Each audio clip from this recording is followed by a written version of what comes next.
What is good, ladies and gentlemen? Welcome to another SK Wealth Academy podcast. Now, I am here to clear up a lot of the misconceptions, a lot of the misinformation about what's going on with the short squeezes in Gamestock stock and AMC stock, and here to tell you why the real squeeze is in gold and silver and not in any paper or derivative products, not in the SLV ETF, but in physical silver and physical gold. That is what we need to focus on, not get distracted by a lot of the misinformation, and some may just be naivete of what is happening in the financial stock markets and all those subject areas. Now, those of you that have been following me for the past 16 years, you know that I've been writing about, analyzing, and commenting about the manipulation in financial markets, whether it's gold and silver futures markets, in which prices are being heavily manipulated and always have been manipulated, or whether it's just manipulation of the U.S. stock markets dating back to the 2008 global financial crisis, the U.S. stock market crash back then, and even before then, because if you go to my news site, that's been up and running. I've been writing articles there since 2006, I want to say, so very, very long time. And those of you that have been following me know that I always will give you my honest opinion, whether it's the popular opinion or the often unpopular opinion, because it often goes against it's often the contrarian view that goes against the consensus view of what is happening.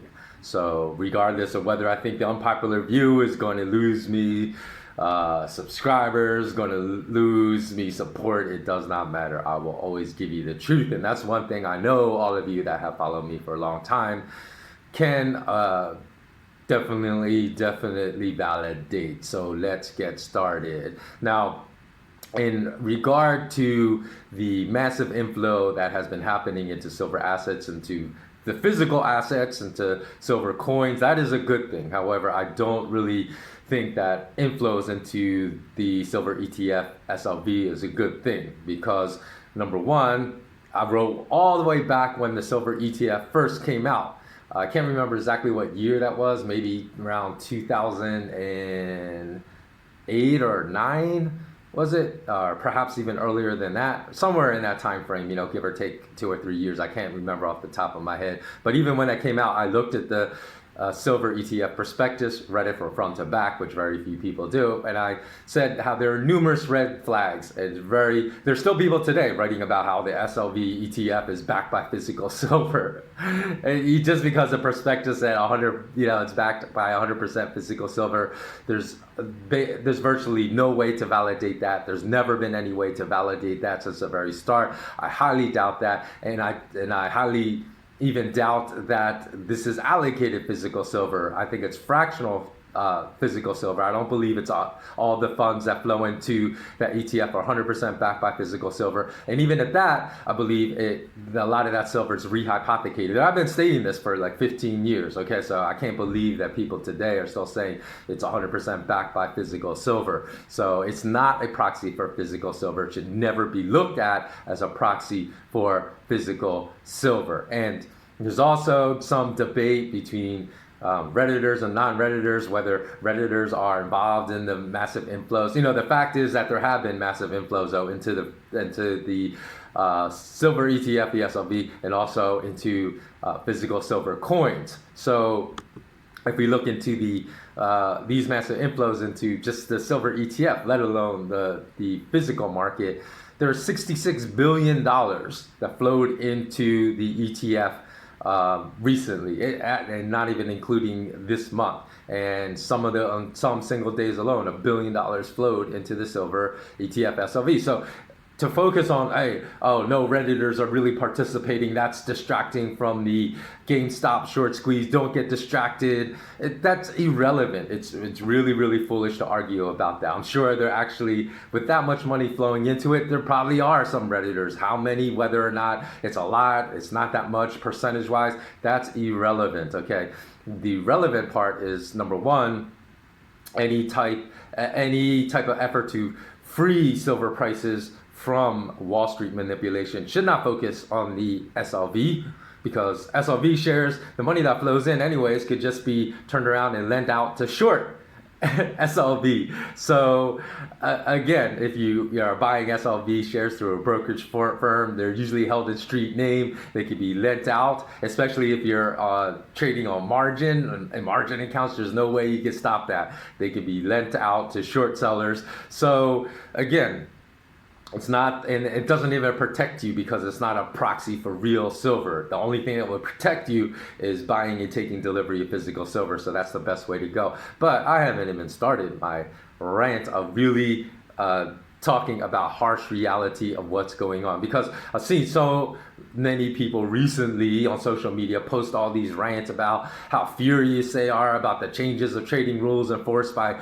Robinhood and other trading platforms, and saying Robinhood executives should be sent to jail. And if I'm going to be completely honest of what's going on, and I told you this is going to be a hard-hitting video, there's a lot of people talking out of ignorance. And it's not to say that what these executives of these trading platforms did was not unethical. That's not what I'm saying. Like, I'm on board with that, but I'm saying they're speaking out of complete ignorance when they're saying, "Oh, this is unprecedented. This has always been happening. This has been happening." They must not have been alive, and perhaps some of them were not of the age to be involved in markets when the 2008 financial crisis happened. But certainly I've seen some people speak about this in their 30s, and they're certainly of age to have been involved in financial markets back then. So there's no excuse for those people. There's only excuse for people that were perhaps 12 or 13 years old when the 2008 financial crisis happened. So there are people that have disclosed recently they lost $700,000 to millions of dollars. And these were actual losses, not loss of paper profits. And there are people that have lost. I think, the person that led the GameStop stock price stampede revealed that he lost 19 million in paper profits. So as it plunged in price from its pre-market share high of $500, around $500 per share, to its current price of, what did they close at yesterday? I believe like $91 or something like that a share. So if you watched my last video, I spoke about people in recent days that were also YouTubers talking about the AMC stock short squeeze, and saying that on the dip that happened on Tuesday, that he was going to double down and buy more, because there's all this buy the dip, hold the line. Mark Cuban went on Reddit, said, "Oh, anyone that's in GameStop should hold the line." I believe he made that comment about $130 a share. So holding the line is not working. I'm telling you why it's not going to work. Not that I don't want to see the David slay the Goliaths, but if you have experience and know what's going on with market manipulation, you know the power that the bigger institutions, and the hedge funds aren't even the biggest institutions. The central banks, the JP Morgans, the Goldman Sachs are much bigger than any of these individual hedge funds. You try to fight them in the wrong markets, you will lose. And I'm not saying people always mistake or misinterpret or take my comments out of context and say, "Oh, this is a guy that he's on the side of the big boys. He's on the side of Wall Street." That would show, because for 16 years I've been talking about how they have hurt me. So that's just like ludicrous for people to say that. They look at like one snippet of something I say, and they don't even look at the 16 years of my work that's out there in the public arena, in the public cybersphere, before they start making comments. So again, like doubling down was the wrong idea. And I even commented in a previous video on my SK Wealth Academy podcast YouTube channel that not selling it when AMC stock was $17 was foolish, because there's tons of risk. So, and then I went on in this podcast and I said, even at 13, he should be selling, because who knows, maybe it will close at 10. And this was after market close when AMC stock was at 13. I said it could go to $10 in the market today. And then I actually dropped below 8, and so and then this is the key point, the key takeaway, from everything I've been saying, when I said there's a lot of risk, even when when GameStop shares were trading around $400. There's a lot of risk. People are saying there's no risk because the only way the price can go up is up because the short sellers have to cover their losses as if we keep squeezing them by buying more and more shares. And I said, that's ludicrous. That displays someone that shows no understanding of what they are involved in and who they are trying to push up against. So I made this comment, which was a takeaway point, because people always just look at results and say, oh, this person was wrong, what they said about having lots of downside risk. I said, even if the AMC stock and GameStop stock rebounded, and this was 2 days ago, rebounded in Tuesday's market, which they did not. They fell a lot more. I said, that would not mean that my assessment about the downside risk was incorrect. Because again, if you want to really know about this, because I've already spoken about this subject, just go watch some of my most recently uploaded podcasts, because I talked about the difference between that a lot of people make in mistaking luck for skill, because you have to understand risk to have skill. So you can ride the mania, you can ride parabolic increases of many different assets. And I'm not just talking about GameStop, I'm just not talking about AMC stock, and then to mistake luck and huge gains for skill. But if you understand risk, you cash out and you keep those profits. So again, what else? What else did I want to say? So again, like I would say from Mark Cuban's hold the line, telling people to hold the line when GameStop shares were I believe, don't quote me on this because I don't know the exact time he said that, but I know GameStop shares were still triple digits. So I believe he said that around $130 or so. So that shows me that he doesn't understand the risk assessment of what is happening either. I mean, obviously he's brilliant in what he does. I'm not taking anything away from that. He's brilliant in what he does in the tech world, but he does not understand the real risk of what is happening here. And I will go on to explain why I am saying this. So when people were also running live streams earlier this week about why people should buy the dip, and they were assessing, they had charting analysts on who were showing, oh, here are all the support lines, here are the resistance lines, it's bouncing off this support line, so this shows this stock has bottomed out and the risk is almost gone now that these shares have moved downward so much. So if you have huge paper losses, you should just double down, buy the dip. And I was saying, that is ludicrous. These are people that don't, number one, they don't even understand these how technical charting works, because I guarantee you, in technical charting, when people say, oh, look, it moved beyond this critical support line or above this critical support line, so now we should get price rises. These are Wall Street bankers painting the charts. So what that means is when they paint the charts to produce the type of stock price action that they want, that is the tail wagging the dog, not the dog wagging the tail. And that happens all the time. That Wall Street, because they can control with their high frequency trading algorithms, they can control the prices and they can move prices up and down almost at will now, using the advancement in technology, that they are wagging the dog. And people to this day still don't understand that, and they think, oh no, I'm the dog and I'm wagging the tail when they're talking. But that's besides the point. Why I'm saying that to use technical chart analysis in the GameStop and AMC shares to say buy the dip is absurd, because the prices are so manipulated that there's no relevancy right now in technical chart analysis for AMC and game share stocks. It's like when gold and silver prices in the futures markets are being slammed and people try to use technical chart analysis. That's irrelevant. You have to understand manipulation. And I understand they don't teach price manipulation in business school. They don't teach price manipulation in MBA programs. So that's why people don't understand it. But this is what you have to focus on. This is what you shouldn't be distracted by the garbage and rubbish you learn in business school curriculums. So you should understand that what needs to be understood is price manipulation, how the price manipulation mechanisms work, which, by the way, if you are a patron, I highly suggest, if you have not yet read the Patreon only article I released to all of you yesterday about what really caused the waterfall decline in silver futures prices once it went above 30 to its present state now. Please go read that, because I explain exactly how that whole process works, that whole manipulation process works. So again, those are the things that need to be focused on, not what people always say.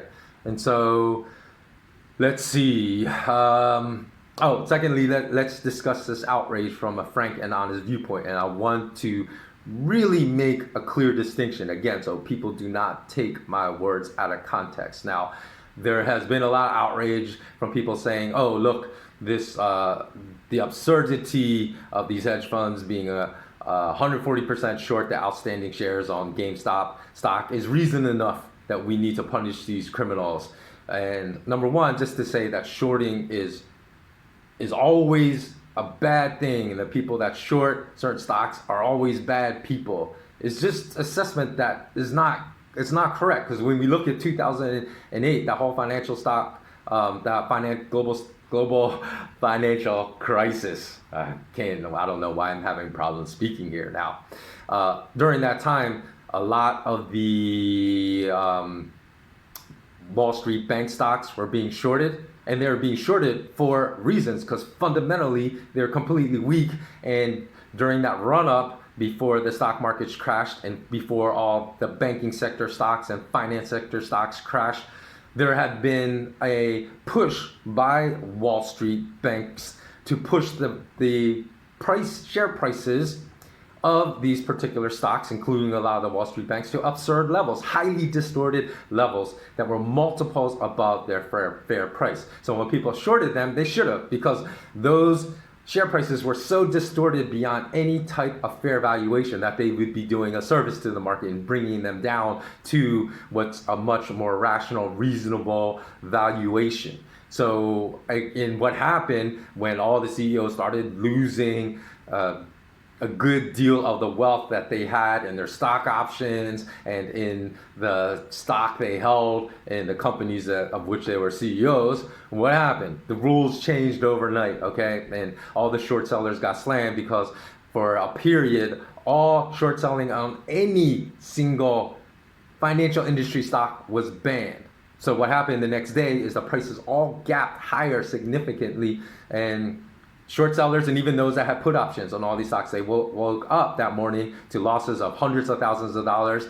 For some people, maybe millions of dollars. So to say that nothing like this has ever happened with what happened in GameStop shares, because that is multiple times worse than what happened to the GameStop shareholders. And so this is why I'm saying a lot of what is going on, a lot of this, and again, please don't twist my words, because I'm not saying that these trading platforms didn't act unethically. All I'm saying is there's tons of historical precedent so that this has happened before. So to say that this is absurd, this has never happened before, we need to punish these criminals. Were those criminals? That was a much more criminal act back then, to artificially elevate those prices when they were falling to their fair valuation, to artificially bump them way back up higher, to inflate them, and to punish people that saw the absurdity of those inflated, overbloated stock prices that Wall Street had created for their banking and financial stock shares.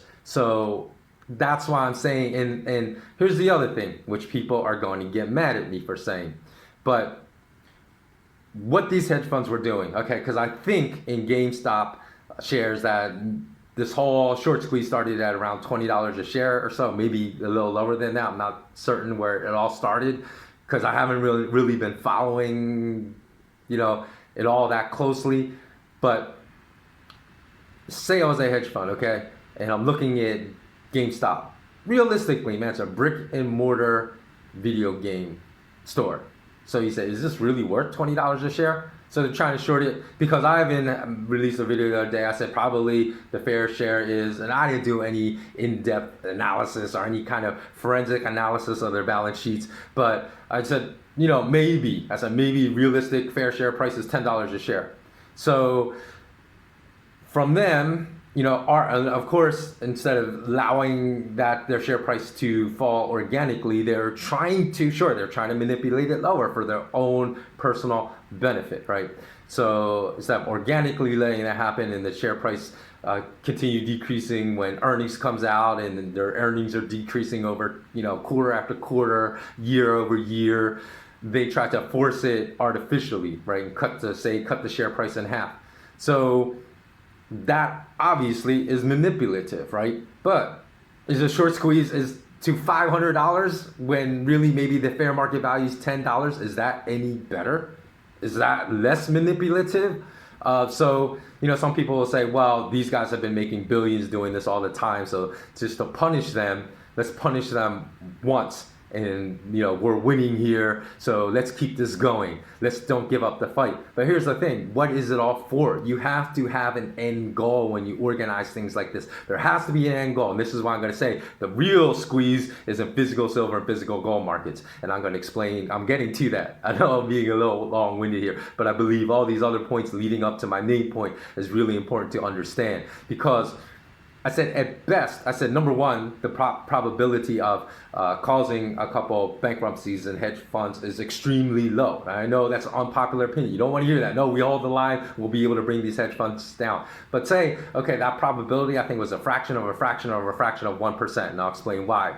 So that's reality. A lot of people don't want to look at reality because these hedge funds have a lot deeper pockets than anyone that's involved individually. Even the organizer, his pockets, even if he took all these paper profits and then that he had at one point, it's still not billions of dollars. These hedge funds have deeper pockets. They can outlast you, and turn those billions of dollars of losses about which people were so ecstatic over creating for these hedge funds they can literally turn them into $1 billion of profits. And there's historical precedent. So for people that don't see what reality is, let me give you the historical precedent. So 2011 in April, that silver prices in the futures market, silver futures market skyrocketed $50 an ounce. And when that happened, the biggest short seller, of course, was at that time was I believe it was Deutsche Bank. But Deutsche Bank sold their short positions to JP Morgan, who's now been for years the biggest short seller of silver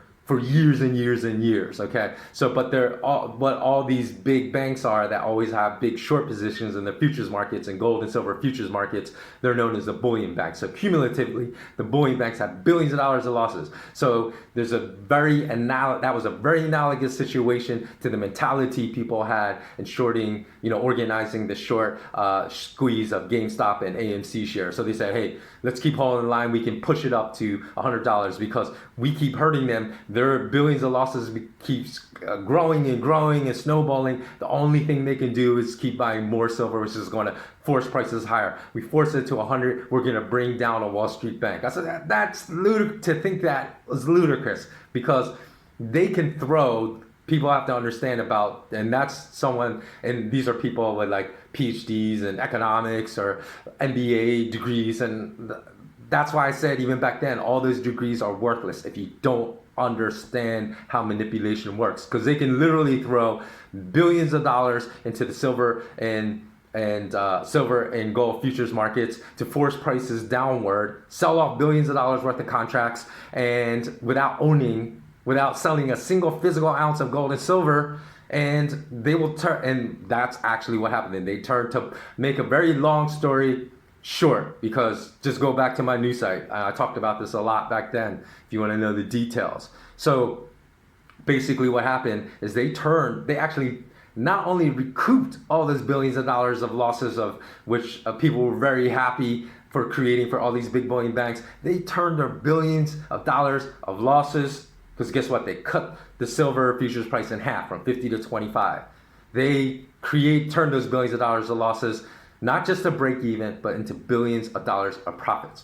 So that's why I knew that, same thing is going to happen and for Cuban to go, I think was just flat out irresponsible to tell people to hold the line, because say prices even rebounded from 130 to 200 in GameStop shares. That doesn't mean, again, that my assessment of risk, of a lot of downside risk being very real and very possible, was wrong.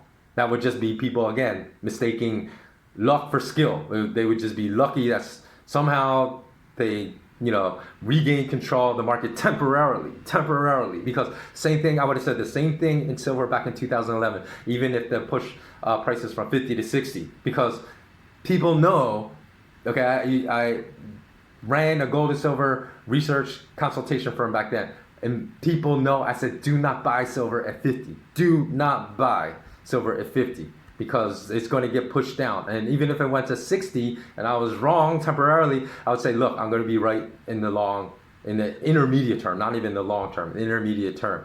So, just to say that we want to revel in our one chance to stick it to the man, this is why they're doing this. We have to understand because here's the best possible scenario that's spoken about anyway. The best possible scenario is what? They bring a couple of hedge funds down. So what? What's going to happen? A couple new hedge funds are just going to pop up to take their place and do exactly what these hedge funds that they put out of business were they able to drive,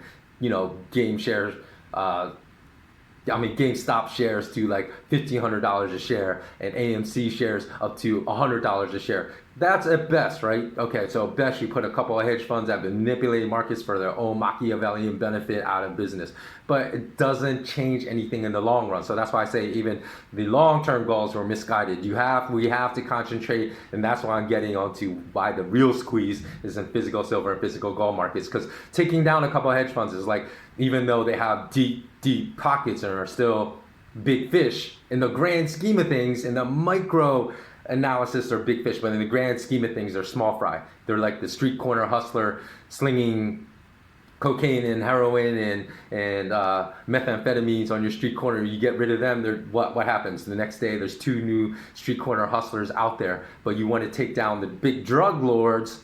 That's why I say the real squeeze is in physical silver and gold, and you help everyone because you clean up the entire neighborhood and your entire community and get rid of those blood-sucking leeches and parasites. That's why the real squeeze is in physical gold and physical silver. Okay, so all these things that people say, oh, this is happening, this is just so ludicrous, they have never gone through anything like this before. That's the only excuse that I would accept, is they were too young back then, because a lot of what they said, things 100 times worse had happened than what's going on with, GameStop and the AMC short squeeze and rules being changed, because during the 2008 financial crisis, all these financial companies and big banks resorted to Enron-like accounting tricks, reporting their earnings. Sometimes they changed the date of the quarterly date cutoff because they had huge losses in the last few days, usually the quarterly cutoff. So they would just move up the quarterly date by like 5 or 6 days to get rid of those losses, and they artificially, deceptively inflated their earnings, meaning that their losses weren't as big as they should have been. So they minimized the losses they reported. So people say, oh, look, they're recovering, when that was not true. And did they forget that even using generally accepted accounting principles were suspended for all banks? So they basically turned to internal valuation models, and they valued all these assets that had plunged in market price to just pricing them at fantasy like valuations. They just made them up. And especially since a lot of the CEO compensation was based upon how their balance sheet looked, of course they're going to use internal valuation model. Tell me that is not 100 times worse than anything that's happened during this GameStop and AMC short squeeze, in which the rules have been changed. So there's plenty of precedent. And if you don't even understand what I'm saying in regard to that, okay, I'll give you just an example, analogous situation. Say Apple was on the verge of a release of a new iteration of their iPhone. They had 1 million iPhones in inventory, and they valued their inventory at $1 billion because they said we're going to sell these phones for $1,000 a piece. But on the day before their new product launch, another competitor comes out with a phone that's 3 generations ahead of them, better in every single aspect: camera, speed, memory, storage. Everything is better, and they priced it at $400. So Apple's like, man, we can't sell this for $1,000. Nobody's going to buy it. So they realize they have to have their price to $500. They say we can still charge a $100 premium because for our brand name and because they're just Apple fanboys and fangirls out there that will pay our overpriced prices for our products. So we sell it for, okay, let's say they sell it for $200 over their competitor. That's 3 generations ahead in a better phone. So they sell it for $600, okay, a pop. So the inventory is worth $600 million. But they say, we don't have to abide by generally accepted accounting principles. We're going to still value our inventory at $1 billion, even as they turn their inventory into sales. We're going to still value all these phones at $600, even at $1 billion, at $1,000 a pop, even though we know we're selling them at $600. This is what banks did back then. So there is tons of precedent. I don't want to hear a complaint from the sector of the population that went long in GameStop and AMC shares that were of age and of trading in the markets back in 2008, and then are ranting about how this has never happened. So that's all I'm saying. That has nothing to do with the unethical behaviors of trading apps like Robinhood. Of course, 100% I'm on your side. But I'm saying for people that say there's no precedent, I'm saying they're misleading and misinforming people. There's precedent of things that were done that were 100 times, 500 times worse back then during the 2008 financial crisis. So if you were, this is what I'm saying too, a lot of these rants that are being made and posted on social media is just self-serving, because perhaps these people lost a lot of their paper profits if they're still holding on, or they actually were forced out and sold at losses.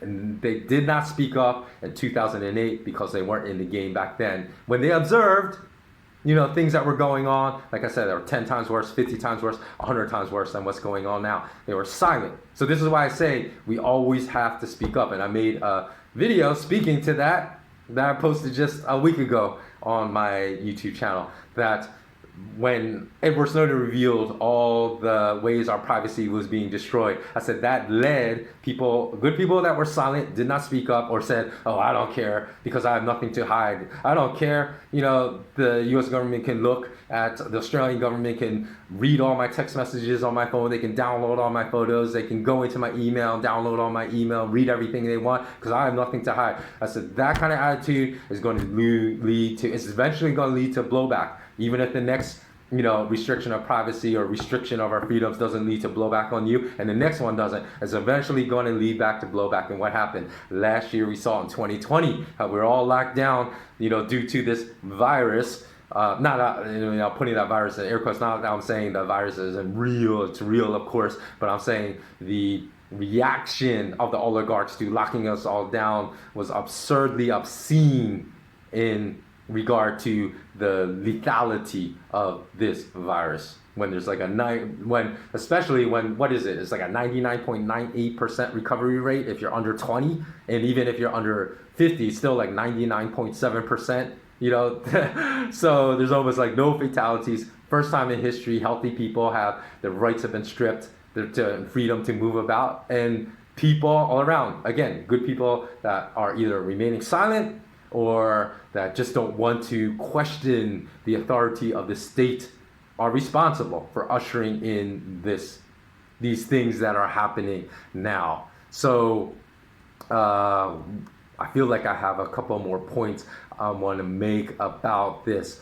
As far as GameStop shares, people say, oh, this is so absurd. That the hedge funds are 140% short the outstanding shares. Well, what's happening in gold and silver? Here's why the real squeeze is in physical gold and physical silver. In these futures markets, if you look at the most heavily traded contracts, which is the 100-ounce gold contract in the New York futures markets, and for silver it's the 5,000 ounce. So all you got to do is look at how many contracts are traded every year, multiply it by 5,000 ounces for silver, 100 ounces for gold. And that, mind you, this does not represent any physical gold and physical silver trading hands, just paper, but it heavily influences the price. It's a primary pillar that influences the price in the physical markets. And it's all manipulated and all criminal. They trade, in recent years, they have traded more than 530 times the amount of paper silver in the silver futures markets than real physical silver was mined, was drawn out of the earth for the entire year.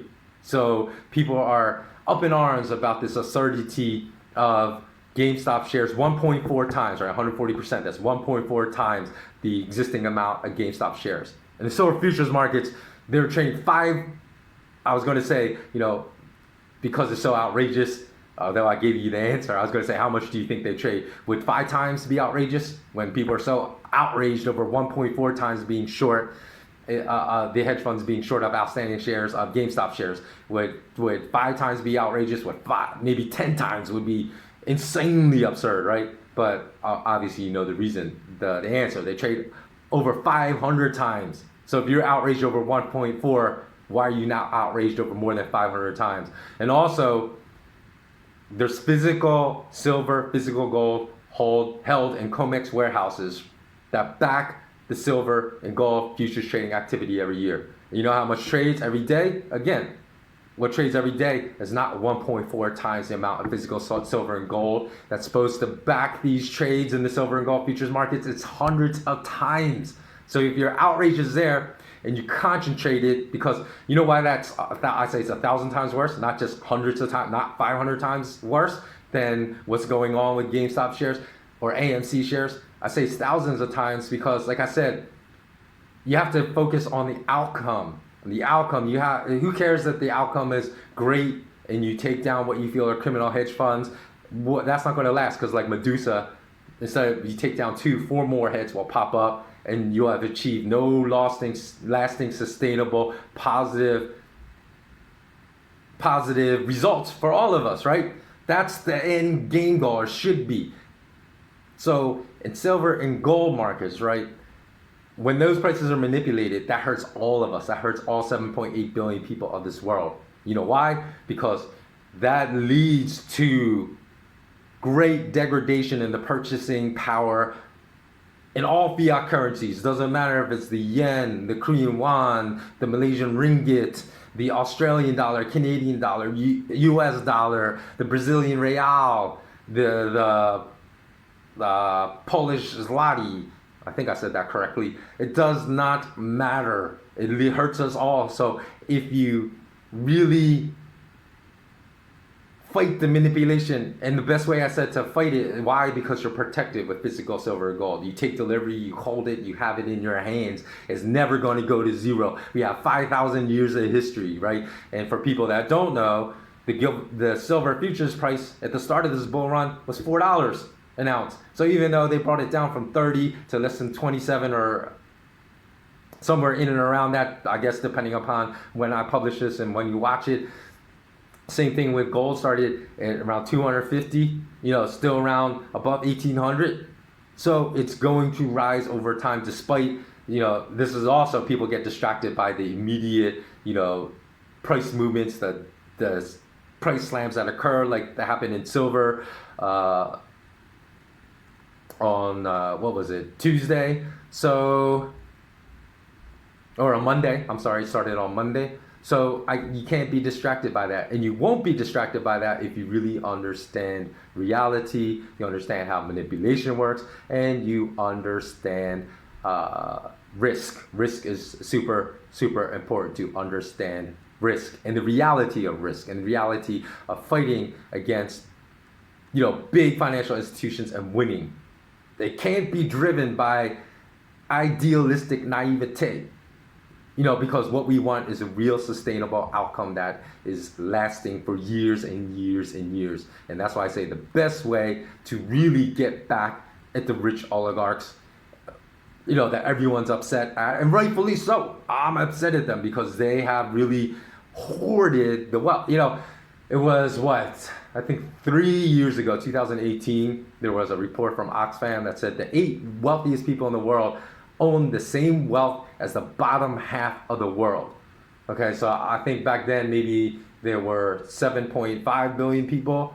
So that is more than 3.75 billion, eight people. And that wasn't even correct, because the 8 people that they called the wealthiest in the world is just known from public tax returns that are on file and whatnot. But we all know that there's probably, 300 people or something wealthier than the 8 wealthiest people that's always listed on Forbes and Fortune as the wealthiest people in the world, because they hide all their assets, right? There's bankers that are far wealthier than, say, Elon Musk and Jeff Bezos of Amazon. There's probably tyrants in the Middle East and oil sheiks that are far wealthier. I mean, you saw that with Hosni Mubarak, right? President of Egypt, when he fled. They discovered, because of all the wealth he left behind, what did he take with him? He didn't take his fiat currencies. He took his physical gold bars when he fled Egypt, that they realized his wealth was like 3 times what, people thought it was, like publicly, or multiples. I can't remember what it was, multiples higher. So the wealthiest people always hide their wealth, and we can speculate, and we have a good idea of who they are, but we know that the people that are reported as the wealthiest people in the world are not really the wealthiest people in the world. So, in conclusion, yes, I understand, I do empathize that changing rules midstream is wrong. So for people that got hurt by that, I feel for you, but I believe also some of the end results, the feeling of what we're doing is honorable. Whether you agree or disagree with that statement, we have to concentrate on would the end result be sustainable? Would it be sustainable? So that's why I say the real squeeze is in physical gold and physical silver, because taking down a couple of hedge funds, it's not going to change how the system works in the future. And to think that you can take down institutions with pockets that are hundreds of times deeper than the biggest whales that are involved in the movement is not realistic. And some people may think I'm being harsh, but it's reality. We have to understand harsh reality if you want to have success in what we're trying to accomplish here, right? Which is to create a fair and equitable playing field for everyone, regardless of race, color, socioeconomic, demographic. And the best way to do that is not by bringing down a couple of hedge funds. The best way is to free the world by releasing gold and silver prices from their manipulation. Okay, so that's why I made this video, so that people can understand. And I'll put some links in the show notes, because like I said, I've been writing about this for 16 years. So there's so much misinformation and disinformation being spread. And I'm not saying out of malicious intent. I think there's just a lot of people that were educated in business in school and believe the garbage they learned in school. So they don't understand how market mechanisms really work. They don't understand anything about manipulation, how the manipulation mechanism process works. So I will point people that are interested in learning to some of the articles I've written that are up on my news site over the past 16 years. So again, we have to come up with a victory that's not a Pyrrhic victory, but a real victory that can force lasting change. So that's what I want to say. So thanks so much for watching to the end. If you watched to the end, please do forward this if you feel like you learned anything from it, or even learned anything from the links I'm going to be posting on YouTube in the show notes, podcast show notes. Just look in the read more section, click, will open up, and you'll see podcast show notes. Just click on that. If you learn more from that, please forward that on to friends, family members, colleague members, and whatnot. And thanks so much for watching. And also, let me also mention, please do go to my website at malamalama.com/WordPress. You can find that in the show notes. Subscribe to my free newsletter if you want to stay in touch with the newest, freshest content that I upload. I have a podcast. Please do subscribe to that at skwealthacademy.podbean.com. If you'd like to become a patron, provide even more bonus content, loads and loads of bonus content every single week, every single month to my SK Wealth Academy patrons. You can find that link at patreon.com/SK Wealth Academy. If you want to learn about my impending SK Wealth Academy launch, it's a 22-course online academy. You can download my fact sheet, again, at my news site. And if you'd like to contribute to help me launch my academy, you can go to my GoFundMe campaign, which I'll put in the link below as well. So thanks so much for watching. Always remain intensely curious, and always remain united and stay strong, my friends. Take care.